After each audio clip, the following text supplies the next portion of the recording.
Welcome to the 266th episode of Reactive Consciousness.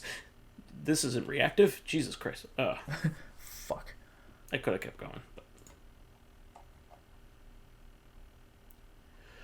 Welcome to Corrective Consciousness episode 266, the podcast where we explore the inanity of pop culture. I'm your host, vysethebold, and this is... Lotus Prince. And I stuck the landing that time, Lotus. That was very impressive, I noticed. I was on a previous take. I was reading the reactive script, so that didn't work out so well. So anyway, no, not quite so well. But yeah, we have another wonderful episode here, and I don't think we've ever done this kind of episode before. But like I was kind of thinking about like gimmicky like accessory games. Like I wouldn't call like the Wii. You can't say anything on the Wii because unless it's like a different accessory. Yeah, I was gonna say with the Wiimote, like that's just the controller. I was just gonna say the entire system was a gimmicky accessory, so you can't really count that. But like, I was thinking to myself, first, the first big one that comes to mind, of course, is, in retro gaming is going to be the Zapper, the NES Zapper. So like, I wanted to go over kind of my love affair with the Zapper and the various games for it, and kind of like the lesser known ones, and then I also want to move on to things like the Gun Con. Obviously, we could even just do like a sub series about like light gun games in general. Eventually. Yeah, I was gonna say like the Magnavox Odyssey's rifle, which looks like a real rifle. Real fucking rifle. Trouble with the cops. Yeah, in fact, Nintendo had light gun arcades. Did you know about this? I do not believe so. So back before they made video game systems in the 70s, they sold light gun systems to bowling alleys, who would project basically like what was supposed to represent skeet shooting on the wall. And I guess that's what eventually evolved into Duck Hunt. Yeah, exactly. But I think the Magnavox Odyssey kind of stuff had skeet shooting. Like the skeet shooting was like always the original light gun thing. Well, that makes sense. Moving target, shoot at it. Like it's either going to be birds or skeets. Yeah, and it's so simple. It can be just like a circle. Well, that's another thing. Like I mean, the easy answer for light gun games would be like, I don't know, something like Area 51, where you're running through a tunnel and firing at bad guys. But like you're not pulling that off on the Odyssey or the NES. Yeah, Hogan's Alley, kind of. Yeah. So of course, the main game to go with the Zapper, the one that everybody remembers, is Duck Hunt, which is actually a pretty fully featured game for being an early NES game. It has 3 modes of play, which most games either had like a mode A or mode B or like a multiplayer version, but it didn't change very much. So the original mode is 1 duck. Mode B is 2 ducks, which is significantly harder because you have the same bullet limit of 3. Yeah. And also it's kind of like a maybe it was an Easter egg or something, but everybody seemed to know this. When you have a controller plugged in as well as the Zapper, you can like somebody else can control one of the ducks. I mean, people know that now because it became one of those Pac-Man, Puck-Man, did you know? But, like, nobody knew that for a long time. I knew it when I was a kid. Fair enough, but nobody else seemed to know. My brother taught me that. My older brother I taught me that when I was a kid. It's just one of those things that maybe showed up in Nintendo Power or something like that. We were subscribers. But, yeah, the third mode is clay shooting. Just kind of like we were saying, like shooting at skeet. 2 of them. And they're less erratic than the ducks, obviously, but it's kind of like the forgotten mode. It's like nobody pays attention to it, but I actually enjoyed it. The game's called Duck Hunt. Do you expect the ducks? Yeah, I enjoyed it though. I enjoyed the skeet shooting in it, and it's challenging too. So that was really good. But then probably the more prominent, the other prominent games are going to be like Wild Gunman, which of course had a cameo in Back to the Future Part 2, but it was that's right. Yeah, you use your hands. It's like a baby's toy. Which is Elijah Wood and Tobey Maguire as little kids, by the way. Wow. It's messed up, but then when you look at them, you're like, oh god, that is them. That's crazy. Yeah, but yeah, it's really funny. But he speaking of Toby or Elijah Wood, I just watched Over the Garden Wall, which was quite fantastic. I recommend you watch that, Lotus. I think you would really like it. But anyway, but it was a mocked up version of the game. It was neither the arcade version, like the Versus version, or the NES version. It was a unique mock up for the movie. Shooting multiple cowboys like that in the desert is not a thing that happens. But it was fun because it was a quick draw game. And not a lot of people don't know this, but Wild Gunman was one of the first arcade attractions that Nintendo came up with, and it was kind of a port of it or a reference to it. Did you know that? I did not. So the original version was kind of like Mad Dog McCree. It would show a film reel of a cowboy, and then you had to do a quick draw game with him, and there's a good end and a bad end. So yeah. Yeah, that's basically the continue screen of Mad Dog McCree. Yeah. It pops up a couple times in the main game, but usually you have to like earn the right to continue playing after dying. It was just kind of interesting because it was a film reel rather than like a laser disc like Mad Dog McCree was. Yeah. So, but it's pretty interesting. But there are a couple modes in that. There's like the quick draw. There's like the 2 cowboy quick draw, kind of like in Duck Hunt. But then there's one where it's like a shooting gallery with like a saloon background. And then you have know what the last quick draw game I played with a light gun was? What was that? Actually, the Wiimote. Oh. The mini game in Target Terror. Oh, I love the mini games even more than the actual game. We have to quick draw against Kid Terror. And you shoot him a bunch of times, and then it shows you where you shot him. Yeah, that game is like a wanted poster, $100,000. It's so great. Straight up fucking amazing. I love that game. That game does not get enough praise. It's like, especially that golf mini game is probably my favorite thing. That is one of the funniest mini games I've ever seen. Yeah, it's still funny to this day. Yes. Just like the wheels, the way they just turn. Yeah, infinitely. When you blow up a piece of the ground, they just like spin in the ground. It's just so like, stupid. God. It's so stupid. Oh my god, I love it. But whoever made that was like really knew what like bad digitized gaming was all about. Like, yes. Like that game specifically is like everything you could ever want out of a digitized shooting gallery. You're just some old guy like just teeing off. Yeah, it's like perfection. It's like that perfection mute. But yeah, so Hogan's Alley is the other one where so there's like a one where you basically are doing kind of like a police trainer, like you got to shoot the bad guys and not the innocents. And then there's also a mode where you go through a town, and it's more of that, but also scrolling, which is kind of funny because Hogan's Alley, the name comes from like an old comic strip, like probably the first comic strip.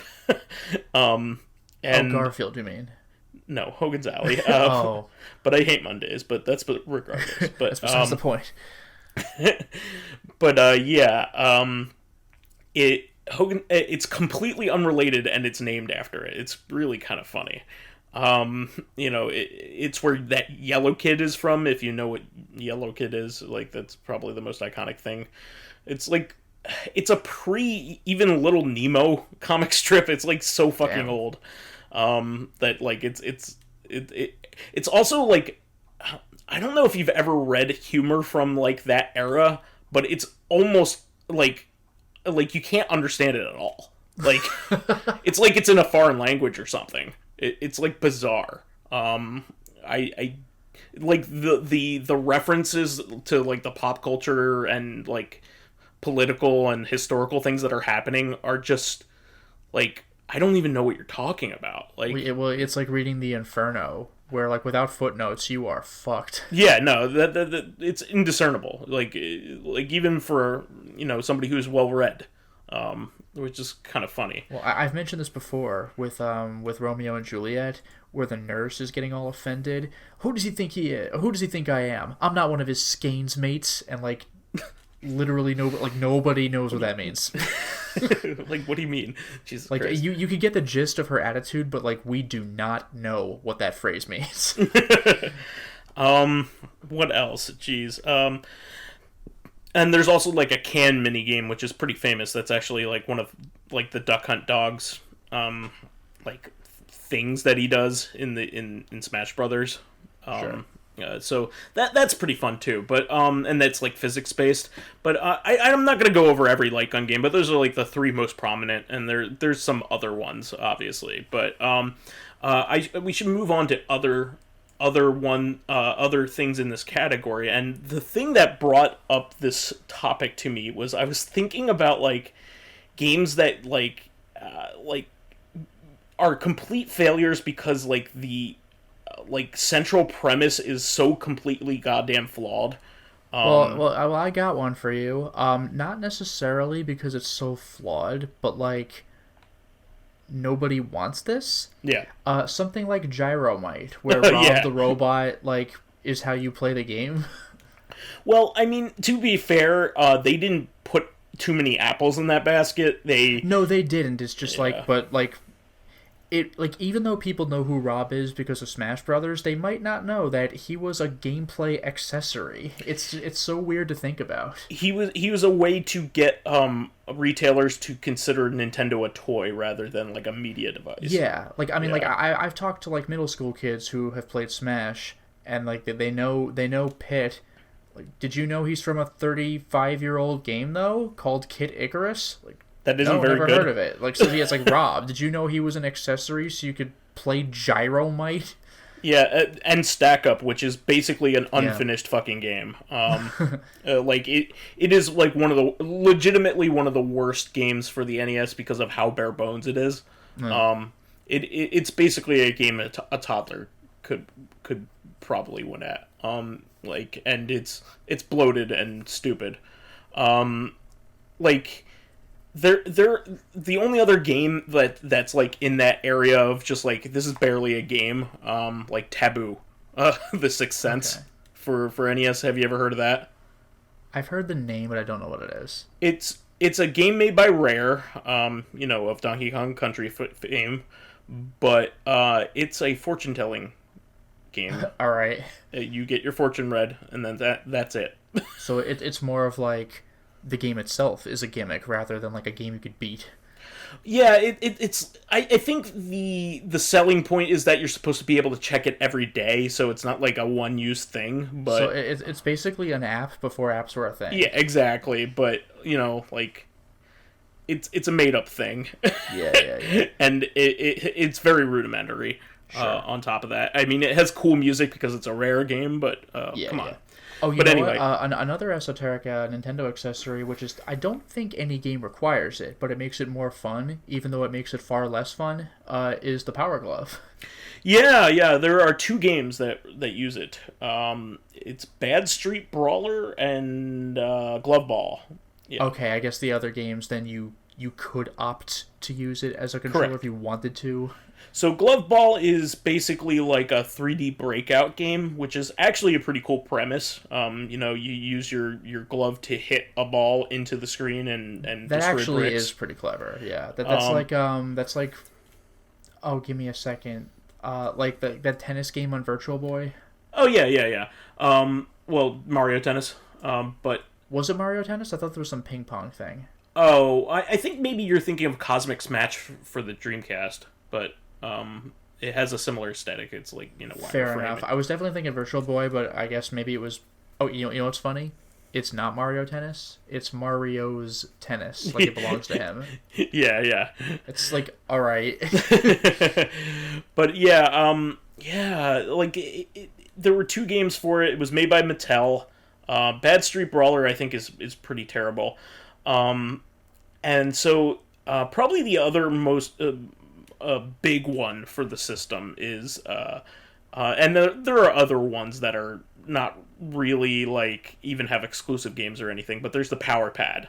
Sure. And this was an official Nintendo accessory, so it had its own games. But yeah, that was for that, like, I never remember what it was called, but when you're like running on the track and jumping the hurdles. Yeah, so World Class Track Meet. There we go. I always want to say stadium events, and it's not that. Well, that is the original name. The original name is Stadium Events, so you're also correct. Fair enough then. So here's the way it went. Bandai came back in the day, was the one who came out with the Power Pad in Japan. They were going to release it in the United States on their own, so they basically stopped the presses after making a very short run of stadium events, like so short that, like, you know, hundreds may have gotten out, if that. Like, maybe there might be, like, 50 out there, you know, that kind of thing. Kind of like, you know, like Genesis Tetris, like Mega Drive Tetris. There's, oh, sure. I think there's 4 known copies of it. Something crazy. like that. But, so that came out, and then Nintendo was like, no, this is actually, like, a really cool idea to get, like, you know, parents to buy the system for people, for their kids, because it's a fun thing. So why don't we make it an official thing? We'll buy it off of the licensing off of them, and, you know, release the games ourselves. So World Class Track Meet is the same exact game. It just has a different splash screen, title screen. But there were other games for it, not very many, but there is an aerobics game for the other side of the pad. Which a lot of people don't realize there's another side of that pad that can be used, just not for many things. And a game called, it's like Team Events or something like that. I used to play it a lot, and it was a workout, man. I used to play that when I was a kid just to, like, get some exercise, and it was, I used to play with a friend, and man, that was a hell of a thing. But I mean, by and large, like, the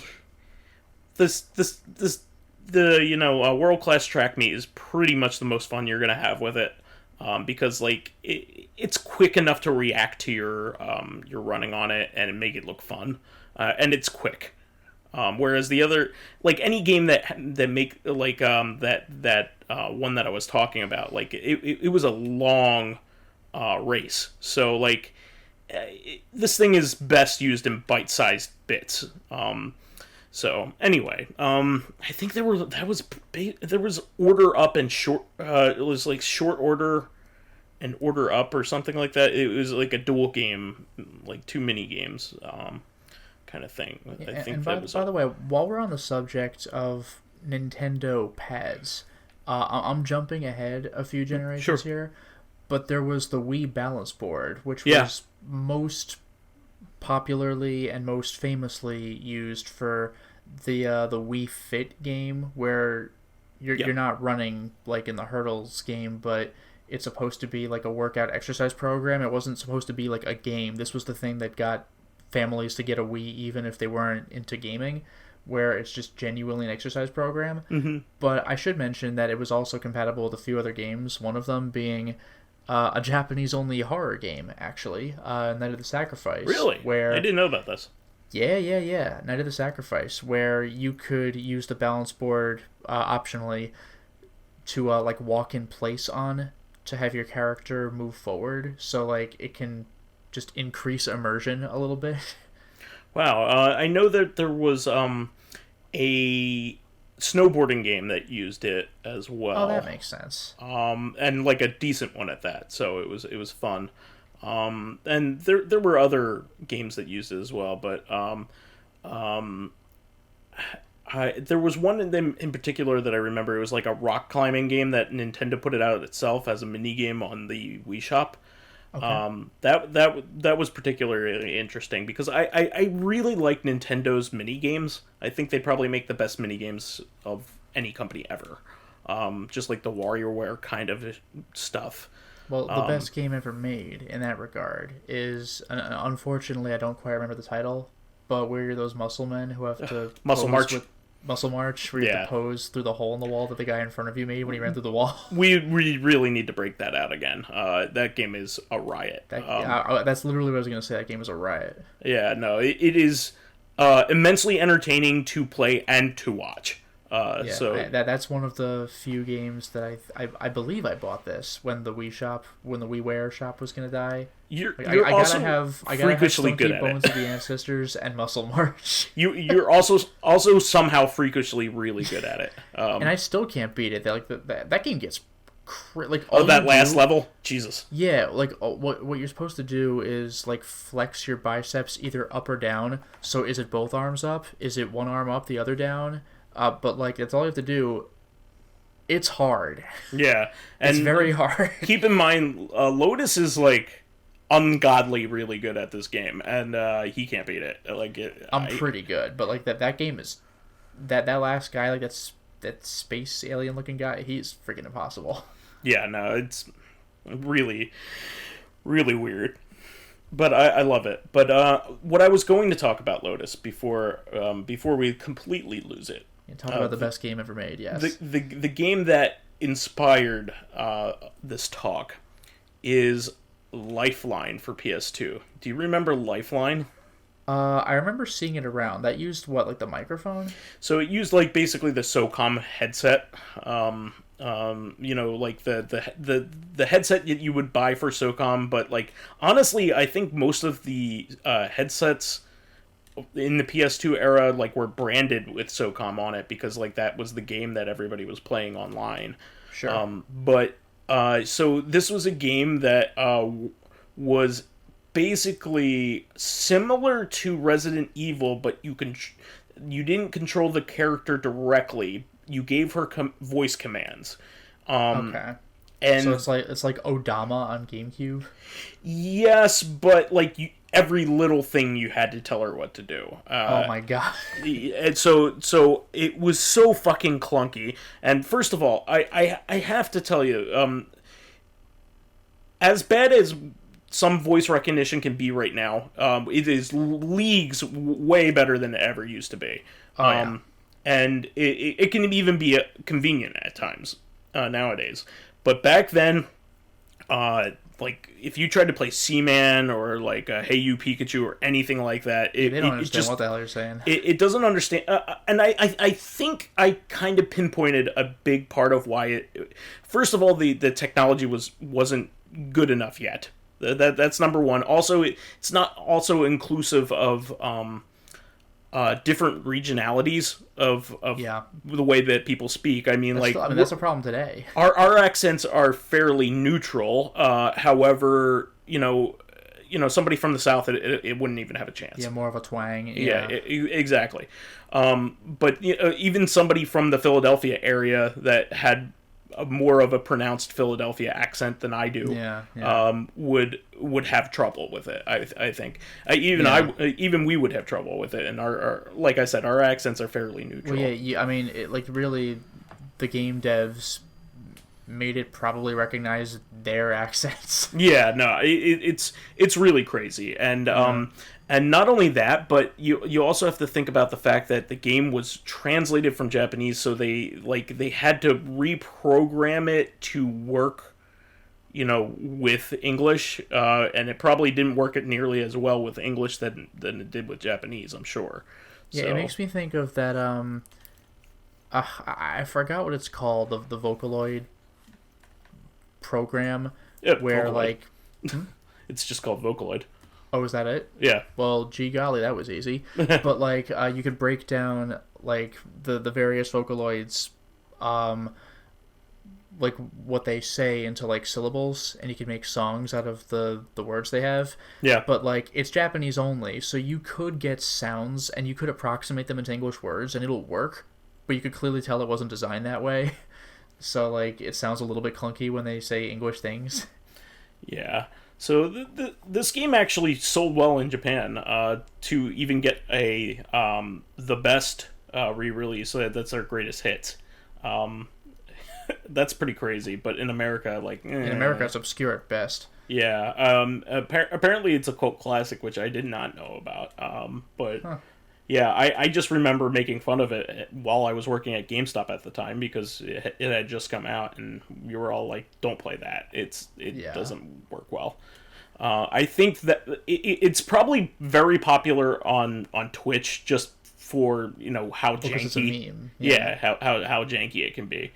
Actually, you know what's an accessory that makes a game to a degree more playable? What's that? Is do you remember that really long, like that wide GameCube controller that had a keyboard on it for like Phantasy Star Online? Yeah, you know what? Dreamcast was really the first It was on Dreamcast first, yeah. console to have a prominent keyboard on it that I can remember. I mean, there For, was for stuff that, before Talking that. of the Dead, Quake. There was stuff before that, but like this Dreamcast tried very hard to be almost a PC. So Yeah, much so it that had was Windows. It Windows had, on it. It had websites you could go to. It had DLC for a bunch of its games. It had the most prominent online service at the time up until that point for a console. Yeah, GameCube had individual games you could do online stuff with, but the Dreamcast in general, like the Dreamcast had a web browser. Yeah, and it also had quite a few games that worked with its online connectivity, which like there were online games before that, but they were very rudimentary. And the probably the most prominent before that was like the Saturn Link games, but they only came out in Japan. And there's like X-Band stuff, before that. There's always been kind of weird, like esoteric online services for games, even as far back as the Atari. But like none of them were ever prominent until basically this. So this was like the real first start of like what we know today for online console gaming. I would say that this is like the first start of it. And PSO, which then went over to GameCube. It went over to Xbox as well, but like on GameCube it was especially popular. And you're right. Playing it like that was probably a little bit better, or a little bit more comfortable. Yeah, I mean, like it played just fine with the regular controller, but with the keyboard you could more easily communicate with other players. Yeah, exactly. I think there was even a way that you could. There might have even been a converter, like a USB converter. Okay. To plug in like a regular keyboard into the GameCube. Well, at the time it would probably be a PS2, like not PS2 but PS/2 keyboard that you could do it with. But I'm sure it was a thing. There's also plenty of other things that we can go over. I mean, there's we can do an entire episode on Bimani or other light guns. I mean, we could go over the GunCon. Geez, we're big GunCon fans, and I don't think we've had a GunCon episode, have we? Not to my knowledge. Yeah, I don't think so. We might have had a light gun game at some episode at some point, but I also quickly wanted to mention the iToy. Do you remember the iToy for the PS2?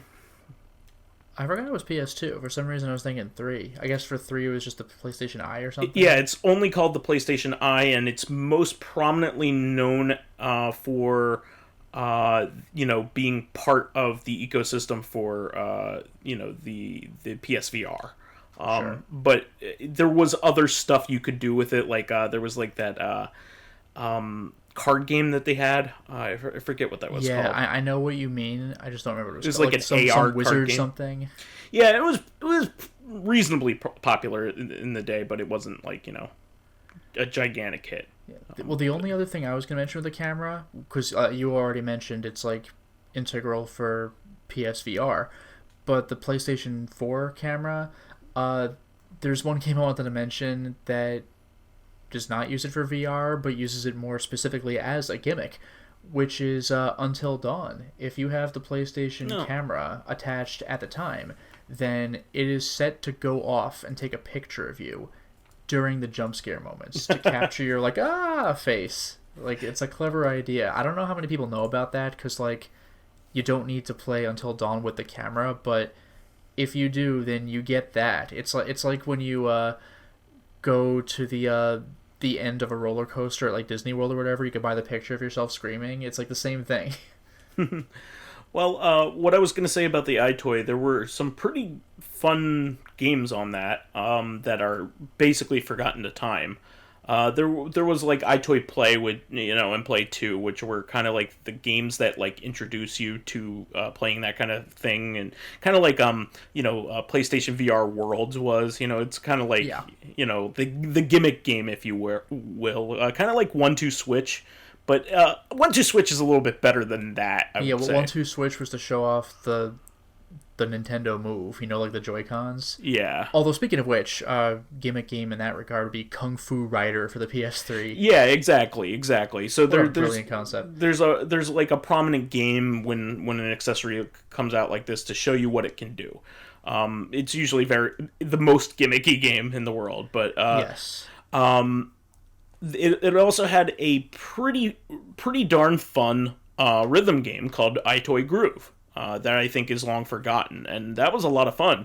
And you would use your hands, kind of like you ever play Samba de Amigo, or at least see how to play Samba de Amigo? I know of the game, but I have not seen how to play it. Basically, just there are targets on the screen, and you hit them, right? With the maracas, yeah. But yeah, there are targets on the screen, and you have to hit them in rhythm. It's fun. Okay. Speaking of which, those bongos from Donkey Kong Jungle Beat. Yeah. I actually I really love Donkey Kong. Was it Jungle Beat, or what was the platformer? Well, there's Returns and there's Tropical Freeze. No. There's a Donkey Kong bongo game with that is called Donkey Kong. Where's one of the platform? It might have been Jungle Beat. I'll look up the bongos, but you go ahead. Yeah. There's Jungle Beat and there's Barrel Blast. Yeah, it was Jungle Beat. Okay, yeah, Jungle Beat was the one.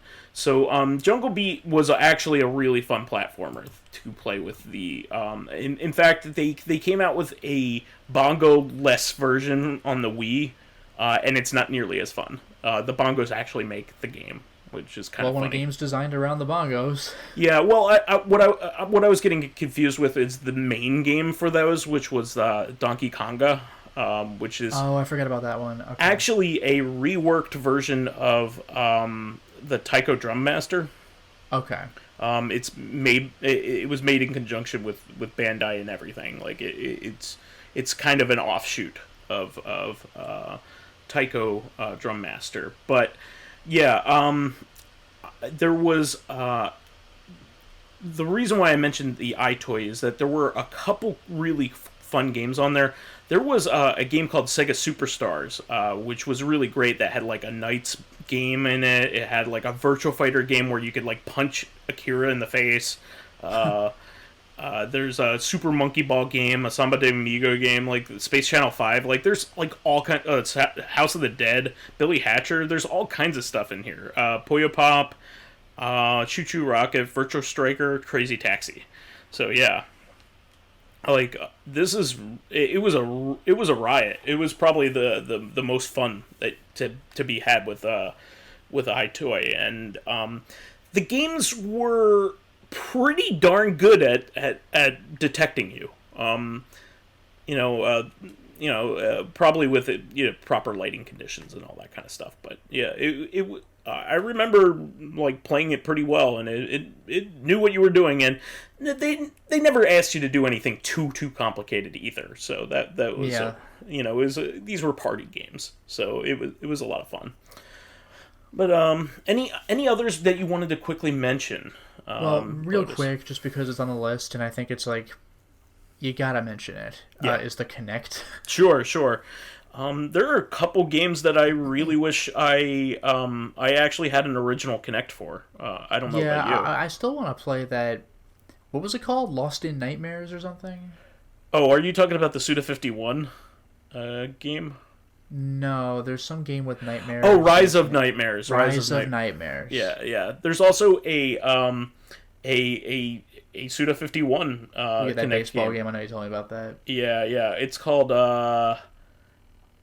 Pitch. Something Pitch. Yeah. But there's also a game called that I did play over at a friend's house back in the day. Diabolical Pitch. Diabolical Pitch, yeah. Called The Gunstringer, which is basically a light gun game, but it's really, really good. And you basically use finger guns in the game, and it's a lot of fun. It's really... And it senses you well. So I kind of want to go back and get the original Kinect. The second Kinect was very short-lived, the one for the Xbox One, so I think there's basically only a couple games that work with it. But the first one has some worthwhile, like, good content on it. And Gunstringer's probably at the top of the list, and as well as, the weird stuff that we would like. But there's a reason why that was popular back when it was. And Lotus, you can't forget the Star Wars dancing game. I mean, who could? And I'm solo, and I'm solo, and I'm solo. That's the best thing ever. Like that game is like an intentional shitpost, and I don't even mind. Yeah, and it was an official product, which is really funny to me. Crazy. Like it has like the disco versions of like the Star Wars theme and all that. It's so weird. It's like, how did this get past? Anyone? I could see it getting past George Lucas. George Lucas, he has like a weird sense of humor about him. Darth Icky. Like, you remember that? Remember when I told you about that? I think that was more like, people kept asking him what some character should be called. That was probably like his like shut the hell up and think of something on your own answer. I don't think he meant for Darth Icky to be a name. Yeah, no, It's more like, shut the fuck up. I have other things to do. Darth Icky, you happy? No? Good. Learn from that. I don't know. He has a very odd sense of humor, but I don't know. But anyway, we could probably visit these in more like condensed topics. I mean, we could have an entire episode on the Zapper if we want to go into like the nitty gritties. I mean, there's Barker Bill's Trick Shooting, which is an awesome game that I could talk about, that I really loved back in the day. And there's quite a few. We can even talk about B-Money all in one episode, and there's tons to talk about and beyond with B-Money. But I think we should move on to fan stuff at this point. Sure. So Living Corpse left a few comments. One of them was regarding the Street Fighter V thing. I would have preferred John from Darkstalkers. That would have been cool. The werewolf? Yeah. As the final fighter for Street Fighter V. That'd have been interesting, but a character from another franchise, even though it's still Capcom, I think would have felt weird for like the last reveal. But it would have been cool to leading up have any kind of love for Darkstalkers again. I mean, there's plenty of like Final Fight love, so why not? But I don't think Darkstalkers is confirmed as part of the same universe, Yeah. Whereas Captain Commando is. That's freaking weird, man. Yeah.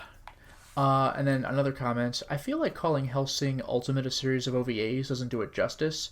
You go from the first OVA, which is like 40 minutes, to the 10th one, which is like movie length at 2 hours. Was it really that long? I saw it, but it was a long time ago. They feel more like a series of movies. You have all of those, don't you? You have all of those, don't you? No, I was going to have all of them. I was buying the Genion DVDs or Genion or whatever, but then they disappeared and Funimation took over. So I never bought the full. And plus, Funimation, released all of them on Blu-ray, but like if you want to buy a set, it's incredibly stupid because they released it in 4 and 4, and then there's just 2 more. It's like, what are you doing? Do you not know how to divide 10 by 2.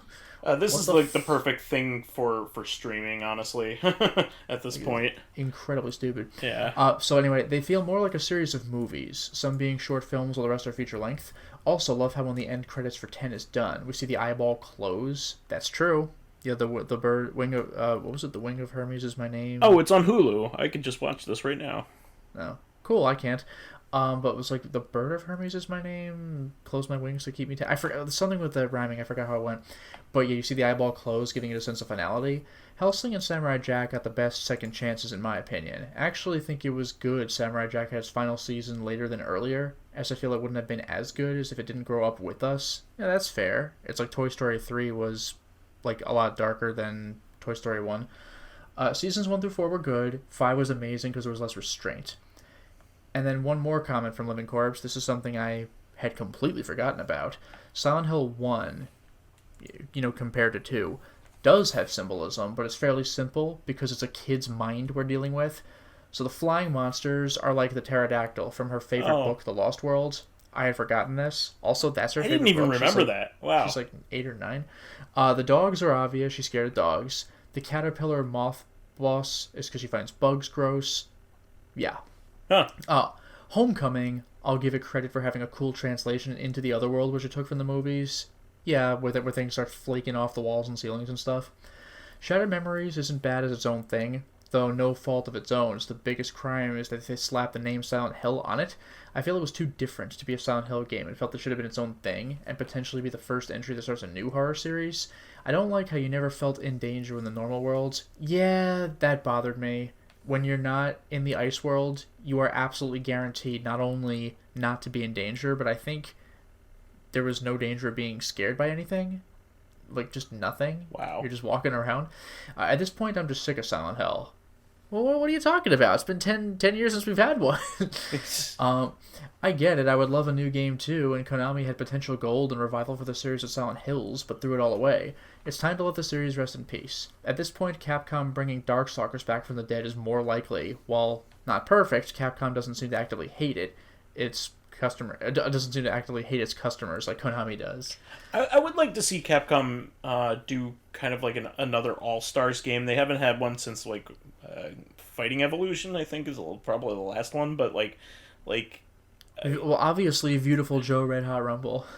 No, but like that's more of a party brawler. But I would love to see them like break out like all those characters again, but like have them only be Capcom. Like don't mix them up with Marvel, sure, or anything like that. That would be pretty fun. Yeah, and then Stranga Games has two things to say. One, not sure if this counts as a redemption, but I watched the latest Hey Arnold movie. Seemed to wrap up a lot of things the TV show didn't in a satisfying way, while still feeling like the original show did. Oh no, that totally counts. That's great. Yeah, I was going to say that the second part of that same comment was edit. I prematurely made this comment before you guys mentioned it. No, that totally counts, and I'm glad to hear it was good and satisfying because I was never a big fan of that show. Not because like I didn't like it. It was just I got cable very late. Yeah, same. I don't know if I don't even know if I've seen a full episode of Hey Arnold. My wife liked it a lot, though. Sure. And then the other comment was, I see your point with Silent Hill 2 pushing to be the better story. It's basically a clean slate using the same setting, where 3 picks up after 1 as a continuation. I think 3 could have also been a clean slate, tell someone else's story too, but then it would have been what Silent Hill 2 did. Yeah, I liked 3 because it was different, because it did something different by being a sequel, ironically. Yeah, I think it is one of the best experiences in the franchise because of it. Yeah. Yeah, because it's really been good. 2 games. You wouldn't expect it to have continuity. Also, it does. The character is like doesn't have baggage. She's just stuck in a bad situation, which is like she's not a bad person, so she's not being punished. She's not being punished, but she certainly has fucking baggage. Well, what I'm trying to say is, it's not the same thing as 2. 2 is like this is his version of hell, right? Basically, yes. Silent Hill 2 is Jacob's Ladder. Yeah, and so there's an ending of 1 that is kind of like that too. It has the Jacob's Ladder ending. Yes, but like 3 is more just like unresolved issues, kind of thing. And I kind of like 3 that. has a straight up villain. Yeah. I like 3 a lot. The more and more I think about it, I love 3. 3 is very good. Yeah. Anyway, 4 tried to do what Silent Hill 2 did, and I think was actually going somewhere. Still need to play 4. Ugh. Yeah, but I hear a lot of negative things about the gameplay, especially the backtracking. Yeah, Silent Hill 4 does the Devil May Cry 4 thing, where you just, like, play the game again. Like, you just go through all the levels again, but this time with an escort, and you're like, come on. Like, there's a reason for it, but it's strange seeing everything revolve around Silent Hill 2 these days. Pyramid Head is in your face everywhere, when the future devs could have used the theme of Silent Hill rather than their #1 selling game and rehash/reference it in every game. Kojima's PT seems to do what 2 actually did, clean slate using the same theme but with different and new perspectives of what Silent Hill could be. Shame about Konami, though. But thanks for answering my questions, guys. Yeah. Or question, guys. No, very thoughtful. Welcome. And speaking of questions, Fakafon has a question for us. If you had to design a game where color is super important, like Among Us, how would you design it to be friendly for colorblind people? I have 2 ideas for this. I have an idea as well. Yeah, one of them, I think... my memory's a little hazy, so I forgot if it happened this way. I think The Last of Us 2 might have had, like, a colorblind color spectrum setting. I'm not 100% sure about that, but a colorblind spectrum setting is an option. Also, patterns. Yeah, I was going to say. Polka dotted versus stripes versus solid black versus gray-ish, but you could tell it's less dark at least. Like, I know colorblind doesn't mean, like, you literally can't see color at all, but, like, that kind of thing, like patterns can be useful along with colors. Yeah, I was going to say you could take the approach that the original Game Boy took, because, it was a black and white system for games that everybody was colorblind when they played the original Game Boy. Exactly. So, like, you had a game like Dr. Mario, they had to come up with a way around it. So, it's 3 colors. So what they did was they had different textures, just like you're saying, different patterns, which I think is novel. You can actually you can combine those things. You can do a color and a pattern, and it would make the characters even more distinctive. Yeah, why not? Yeah. Or you could do color and a pattern, or you could do like the option, like would you rather have colors or patterns? Like, so you could play with that or both. Yeah, I think that's a good idea. That is the solution I was going to come up with. Or alternately, you can have just the word red on something that would have been red. Just have a big box that says red on it. It's like the perfect solution.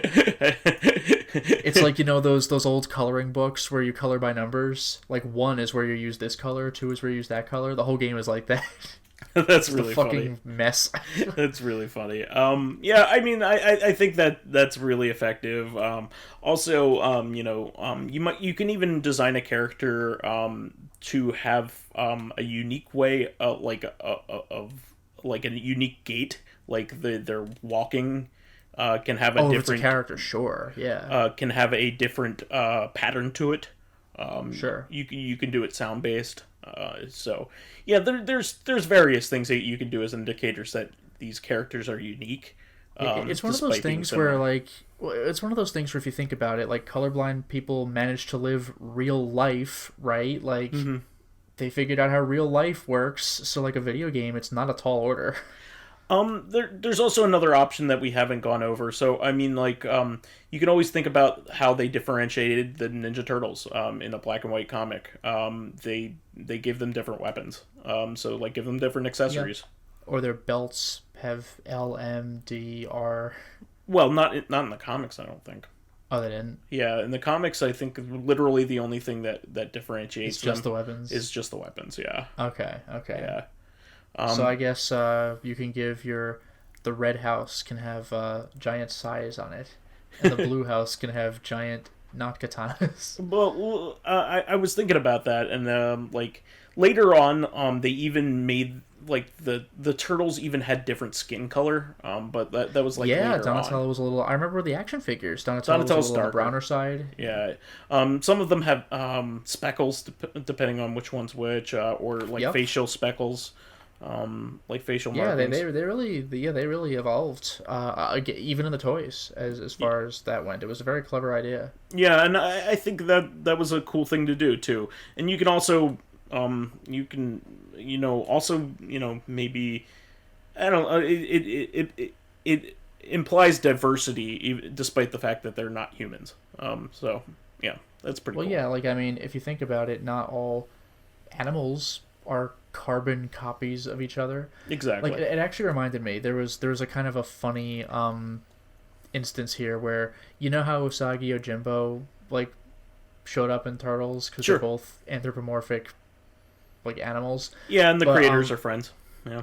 Well, that was the thing. Yeah, like, there were a couple of little mini stories in the comics where I think it was like the Turtles showed up in Usagi's universe or whatever. Mm-hmm. Yeah. And they were like, oh hey, that guy's a rhino. So they're not all rabbits. They're just various animals in your universe. And Usagi was like, well, what were you expecting? Like, is everybody turtles back where you came from? And they're like, oh, you got me there. I was actually Usagi never been to like New York, so he actually has no idea. So he's like, are they all turtles? Like, no. Well, they're actually the exception. Yeah, they're the only ones. Yeah, yeah. Everybody's human, but it's just like, oh, I didn't think about that. Lotus, you're forgetting about Venus de Milo. But how could I forget Venus de Milo? You know, I never thought about this. I forgot who mentioned it. I heard about this recently too, so it's bothering me that I forgot who mentioned it. But the turtles are named after the artists. Yeah, I was just gonna say that she's named after a work. She's named after the artwork. Yeah. There are plenty of female artists that they could have picked. Well, they could have picked that one. Like, who did that? Like, it was like a B name. Who did Venus de Milo? I guess no, I was way off. I wasn't even close. Alexandros of Antioch. Not even fucking close. I was thinking some B name. At first I was thinking Botticelli, but that's a painter, so I don't know what I was thinking. I mean, they could have done anything. I mean, the whole that's a Saban character technically. There are 0 female artists of any kind, Vice. That's why they had their hands were tied. It's ridiculous. They named her after the goddess of beauty, which was still just part of a piece of art that people have heard of. I mean, they could have even like named her like Gucci or something. You know, like an Italian like fashion designer would have made more sense, right? You know, like. Yeah, sorry, JoJo's Bizarre Adventure already had that deal. Actually, probably not. That might have been the 2000s. I'm just saying, you know, like it was not well thought. Only one person can interact with Gucci at any given time, and JoJo is that one. Instead, they decided to give a turtle mammaries, which is really funny to me. It makes sense to be on the underbelly of their hard shell. You know, so she could nurse turtle children. Yes. I mean, okay, don't get me wrong, I'm not legitimizing this, but Ninja Turtles are turtles that have taken on human aspects, right? Yeah. You can make the argument that's still okay, but I'm not going to. It's just a way to gender a character, like clearly gender a character. I think I might have mentioned this before, but have you ever actually watched The Next Mutation? That show is fucking unwatchable. Yeah, I even watched it back in the day, and I thought it was unwatchable back then as a kid. I saw clips. Yeah. I actually, now that I mention it, I think I said this as well. I had said it was unwatchable, but then I took it back, and I was like, yeah, it's barely watchable, but it's unlistenable, because everything everyone does has like a wacky sound effect. It's like boing and stuff like that. Yeah, like bike horns when they punch a guy. Like, it's very irritating. It's like, you know that 1960s show Banana Splits? Oh yeah, where yeah. Just like that made they figured recent kids movie would just like about noise about that. Like that's fucking Turtles Next Mutation. It's just loud. It's fucking irritating. They made a Banana Splits movie recently that apparently is pretty good. Yeah, but it was like, what if the old... I mean, it's like Five Nights at Freddy's. Yeah. What if the old creepy mascot characters were killers? It's like, okay. But yeah, I. The thing is, our generation is very up its own ass about nostalgia. Bring back He-Man. Bring back Ninja Turtle. Like, Jesus Christ, move on with your lives. Like nobody... Like, my parents were not asking for banana splits again. I mean, Voltron, the new Voltron stuff is pretty good. Well, no, I mean, I know that, like, the newer stuff is actually getting good, but, like, there's more than fucking the franchises we lived with when we were, like, 7. And, like I don't know who the Banana Splits movie was for, because my dad could not give two shits about a horror reboot of Banana Splits. Oh, boy, well, Banana Splits is back. Here's the thing. There was a perception that cartoons were for kids because it was bad programming at the time. And especially in the 70s when it was, and early 80s when it was all fucking Hanna-Barbera bullshit. What's funny is that in the 40s, Looney Tunes were pretty much for adults. Yeah, I mean, they made concurrent movie and political references all the time. So, like, and they were run before big run movies. Like, they were, that's, you know, how they were shown. They were shown before a larger event. Yeah, they were shorts. Yeah, exactly. So, like, and Disney did the same thing. You know, they showed, you know, their silly symphonies and Merry Melodies. The Merry Melodies are the Silly Symphonies was Disney, right? Yeah, Silly Symphonies is Disney, and Merry Melodies and Looney Tunes is Warner Brothers. Warner Brothers. Yeah. So believe it or not, the really famous Looney Tunes are actually Merry Melodies. Like, a lot of them are Merry Melodies. Yeah. Do you know the story there? Like, I don't think so. What the difference is? The answer is they're not really different. They're kind of like Ultra and Konami. They're like a way for them to distribute two different packages, but from the same people. So yeah, but it's kind of funny because like a lot of the ones that you think of, they're actually like Merry Melodies and not actually Looney Tunes. Well, no, I do remember seeing the name Merry Melodies at the end of a lot of the cartoons I watched, and I just thought like, oh, that's just what they're also called? Yeah. So, like, nowadays they're under the same banner, but, like, yeah, same thing. But, yeah, I think we went off the rails a little bit there. So about our like, being able to produce something for colorblind people, I guess we got it. But I also maybe next week I'll be in good shape for this. But I've started to watch the Evangelion Rebuild movies, so I do want to talk about that at some point. I'm rewatching the first and second one, and then I'll see the third and fourth for the first time. So I want to give some impressions. Apparently movie 4 is like actually the end, and Anno is like free this is it. Of Evangelion. Yeah, this is it. This is all you get. He's released from his Eva prison. Well, I mean, like, he's been making good content. I mean, Shin Godzilla, like, by a lot of people is considered, like, nearly as good as the original. No, that's true. I think he just wants out of Evangelion. So he's finally out.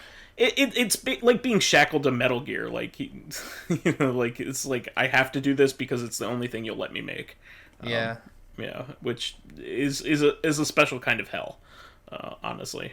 But anyway, Frank Baum, he made 8 more Oz books because of Fandom Hand. It's like I'm gonna kill Sherlock Holmes. Oh wait, no, I can't. Fuck.